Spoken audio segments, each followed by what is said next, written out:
Labda umeshajua Irani anapendelea vita ya muda mrefu, na yeye anasema hafikirii kumaliza vita katika siku za hivi karibuni. Labda umejiuliza pia kwamba kwa nini Israeli na Marekani wanahitaji kumaliza vita hii kwa muda mfupi.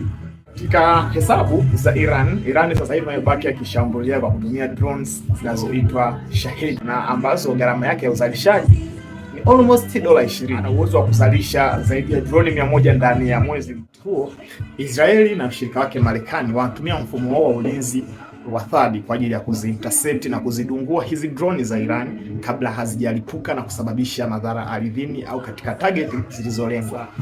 Kombora moja kwa ajili ya kulipua au kuintercept hizi drones za Iran inaweza likachukua dola milioni 2 mpaka milioni 4, na wakati huo Marekani mwenyewe akisema anaweza kutengeneza makombora 4 ndani ya mwezi mmoja. Sasa hata kama kwenye namba hauko vizuri, lakini hapo unaweza kuliona picha kwamba kana anatengeneza Shahidi 100 ndani ya mwezi mmoja na kwa gharama nafuu. Marekani anatengeneza THAAD 4 ndani ya mwezi mmoja na kwa gharama ya dola milioni 2 hadi milioni 4. Wakati wa mambo yote hayo, kumbuka kwamba drone unaweza kaidungua kwa kutumia interceptors zaidi ya 1 au 2 endapo zikimiss. Kwa maana hiyo Iran anahesabu za faida, kwanza yupo kwenye gharama ndogo, alafu muda huo bado Marekani au Israel watahitaji kutufadhi zaidi ya 2 au 3 kwa ajili ya kudungua drone moja. Kwa maana hiyo kimahesabu Iran anaona kwamba vita muda mrefu yeye tambeba. Anachokifanya sasa hivi ni kuweka roho ya paka, kuhakikisha kwamba mashambulizi yanayoshambuliwa na uwezo wa kuyahimili ili na yeye aweze kushambulia kwa drones. Sasa fikiria drone moja ya dola 20,000 unaidungua kutumia THAAD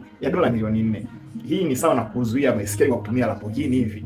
Sasa ni gharama na ni vita muda mrefu itakuja kumcost yeye. Kumbuka kwamba Pentagon ya Marekani imekuwa ikirekodi hasara ya dola bilioni 4 kwa siku moja tu ya operation ya vita hii.